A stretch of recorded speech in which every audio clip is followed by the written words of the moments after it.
आता पाहूया टॉप 9 महत्त्वाच्या बातम्या।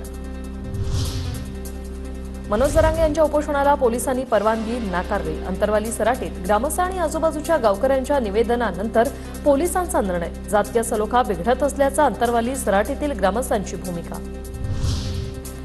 लोकसभा निवडणुकीतील पराभवानंतर रावसाहेब दानवेंचा मतदारसंघात आभार दौरा। फुलंब्री, सिल्लोड, चिखलठाणा परिसरात आभार दौरा करत कार्यकर्ते नागरिकांसोबत संवाद साधणार।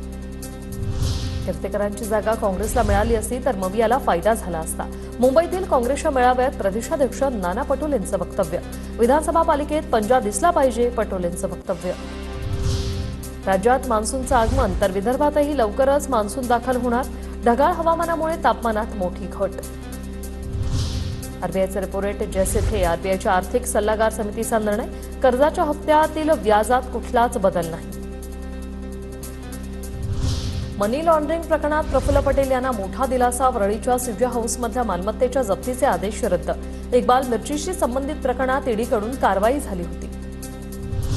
कोकणासह पश्चिम महाराष्ट्रात मान्सूनचं आगमन। विदर्भातही लवकर मान्सून दाखल होणार।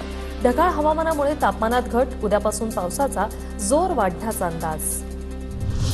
नीटचा निकाल वादाच्या भोवऱ्यात। उच्चस्तरीय चौकशी करण्याची पालक आणि विद्यार्थ्यांची मागणी। हरियाणामधील एकाच केंद्रातील काही विद्यार्थी पहिल्या 100त आल्याने निकाल वादाच्या भोवऱ्यात। दिल्लीतील कथित मद्य धोरण घोटाळा प्रकरणात मुख्यमंत्री अरविंद केजरीवाल यांच्या जामीन अर्जाला ईडीकडून विरोध। राऊत यांनी कोर्टाकडून 14 जूनला सुनावणी।